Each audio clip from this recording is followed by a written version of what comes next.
the habits, how much is that integral to making sure guys don't feel like in early January that I guess they're on top of the world? You know what I mean? Because a lot of people are probably telling them that to some extent. Yeah, I'd say it's important, and I think we experienced some of this even in the summer and in the off season of, our guys last year, getting some praise after the season, throughout the summer, preseason, expectations, all that stuff. We don't pay a whole lot of attention to that. I hope our guys are as mindful. We try to continue to work with them to get them to understand we've got to get the most out of the day, and that's, the daily habits, the structure of our schedule, the practice, the film, the shooting, everything that we do within our process, to understand that if you keep your focus on that you'll continue to improve, we'll continue to improve, and move forward. I think if you look at our team even up to this point, I'd say, we've certainly done some, had some great moments. I don't know how many games we can look at and say we've played 40 minutes to the best of our ability. And so, to me, I'm still challenging them each day and seeking for us to have an urgency and a desperation to what does that look like and how can we do it. So, I know I'm not the only person that probably in their life that influences their thought processes and their thinking, but we work and try to be really mindful of educating them on, what is important for them to be at their best. Deshaun made a point of saying that he doesn't feel like you guys have come close to playing your best 40 minutes yet. Just how encouraging is it to have a bunch of guys that are willing to say that when you're sitting at 12-1, undefeated in the league, and according to Vegas, whatever that means, an odds-on favorite to be a Final Four team already when you still got months to play? Well, I think we look for guys that are that are self-aware, that are hungry, humble, that that they want to continue to get better, that they have goals to continue to play basketball after college, and so I think for many of them, what they understand is that I feel like what we've been able to do is bring guys in as transfers that have come in and show that those guys can do even better maybe here than they did at their last place, and do that against better competition, and many times, in high magnitude games and where the stakes really matter. So I think it's great for Deshaun to recognize that. I think specifically when it comes to him, I have tremendous confidence in his ability. Deshaun's a tremendous player. We haven't seen the best of Deshaun yet, and so I think for him, that day-to-day is so important because he's got so much room for growth and development, yet as good of a player as he is. You mentioned a couple of great moments throughout this season so far. Is there a time that you can think of at this point where you're like, we're firing on offense and defense, we're playing at our absolute best right now? Does any particular moment stand out there? Not really. Like I'm not sure that is something that we've done. Truthfully, I mean, there's times where your defense may be as effective because the other team is not making open shots. I wouldn't necessarily say that's a byproduct of great defense. And there's times that maybe your offense is working because maybe the defense didn't get back in transition for one reason or another. So I also think that, it would be presumptuous to just look at numbers and say, well, we went on this run or we scored this.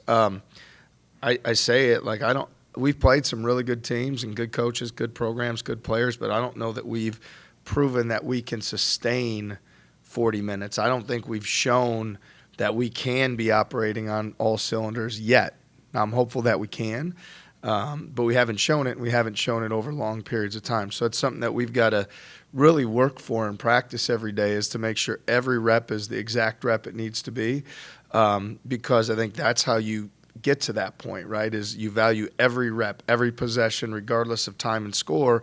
You want to win that possession offensively and defensively, and in order to do that, you do have to have, like an elite level of mental focus, care factor, pride in your program, and that's what we're trying to cultivate. You've talked a lot about wanting Milan to hunt shots and be aggressive in a lot of different areas. Do you think that's a tendency that comes naturally to players? First question, why are you wearing a Broncos hat today? You were more reluctant maybe to wear it in the past, but you're feeling yourself a little bit today? Is that the reason why? So I'll flip the question on you. First time since I was like 15 years old. They're back in the postseason, so it's a victory Monday. Well, for now on, I'll wear it I'll try to wear my winter hat in here so I can blend in more with the group. I know that it's very cold inside, so I'm sure that's important that we all have those on, right? Milan. Sorry, shifting gears. Specifically with Milan, what was the point of the question? I'm sorry. Yeah, if you want to get into specifics with Milan, you sure can. But I was just wondering, in terms of players being aggressive and hunting shots, is that a natural kind of born tendency, or is that something that you feel like you can coach a little bit? Yeah, I'd say all the best shooters, scorers, shot makers I've been around, when they're getting the most opportunities and doing it to the best of their ability, it usually comes with, I'm getting a lot of rebounds. I am being physical on defense. I am in great rhythm offensively. I'm screening. I'm staying on the move. And so when you do those physical things, I believe that then great shots come your way. Like the ball finds energy, right? But you have to create energy through doing those other things. And I feel that Milan is continuing to do those things more. You're seeing him defensively get a block in transition, guard the basketball and have a collision on the ball. He gets to the foul line last game by blocking out, and the guy goes over his back, so he gets to the line that way. And so when you do those physical type of things, I feel like the natural flow and rhythm of the game, the ball's going to find you when you have that energy. So I think the key for Milan to continue to climb, because he has, a lot in front of him and a lot more that he can do, and we have tremendous belief in him, is to bring the physical piece first.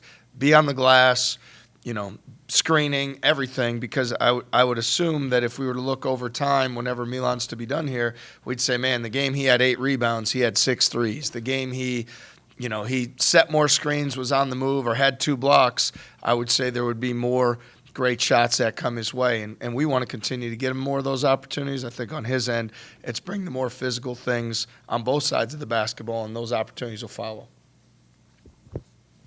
Wanted to ask about, how much of a focus you guys have on the daily habits, kind of like Rob did. But Deshaun emphasized how that has helped him and I guess the team to a certain extent find the success that you guys have had this year. Why do you feel like, a routine on a day-to-day basis for you guys as a staff and your players can contribute to success? Yeah, I think for all of us in life, like doing the same thing every day, breeds consistency. And I think we live that through how we practice every single day. We don't practice differently if we win or lose. We don't practice, we don't change how we do that. We have a clearly defined practice plan and process, and our goal is to execute that to the best of our ability every single day. By doing that, it removes thought. It removes, hopefully, some anxiety, some questioning. What should I do? Did I do enough work? Was I in the gym enough? Did I outwork my opponent? Are we doing the right thing? So they know that, you're in the process, you give it everything you have from an effort and energy standpoint and a mental focus, and then that will continue to reward you. But I think where we really try to focus is that consistency of it. We start it in the summer, and, I even look at it right now, and you look at the opportunities we have for practice, we're probably 75% through practice opportunities at this point, right? Even though we have, 18 league games and whatever follows that remaining. So it's important in our program to go to bed at the same time every night, to hydrate, to stretch, to do all these other things. How you eat, get 8 hours of sleep. I'm not naive enough to think they do it every night, but we're going to be relentless to make sure that they carry those habits forward so that they can play with consistency and you can be mentally and physically prepared to be at your best on the day of the game. Curtis talked about how over his 2 years here, the daily habits that he's been tasked with focusing on haven't changed. And it sounds like it's that same way in your program as well. Can you explain to me why you don't change it or tinker with it or always try to evaluate it to improve it, and you're so confident in what it is that you have established right now for your daily habits?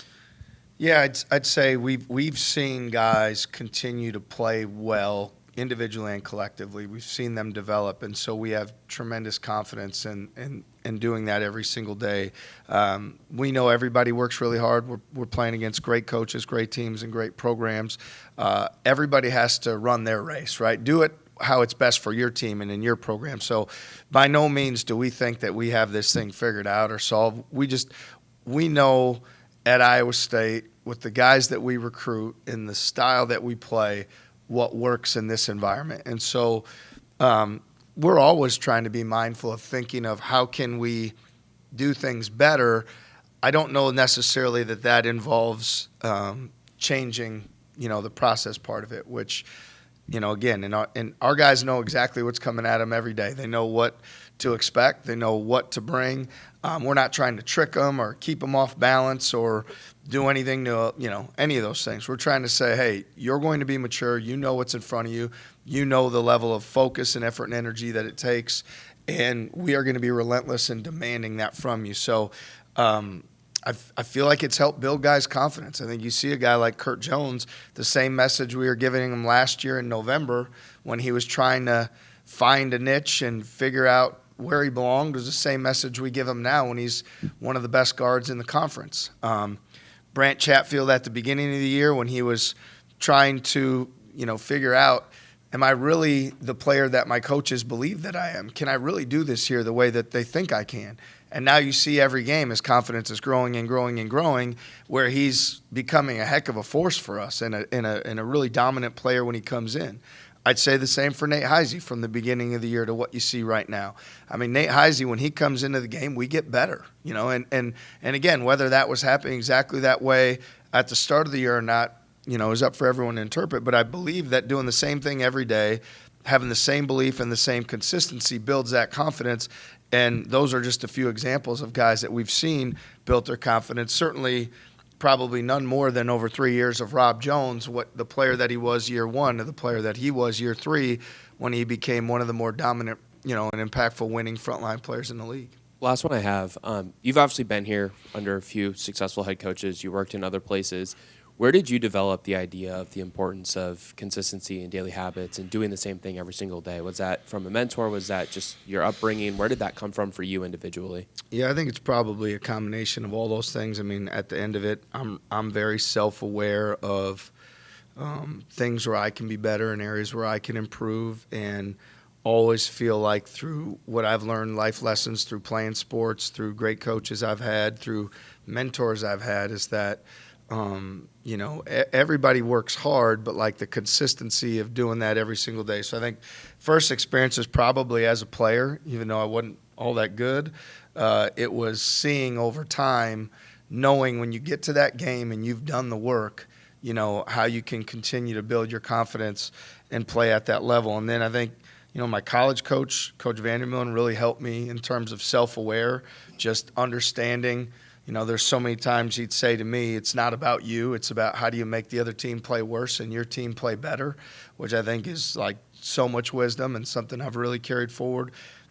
I've also been fortunate to work for 4 really good head coaches when I'm here, and you learn things from all those guys.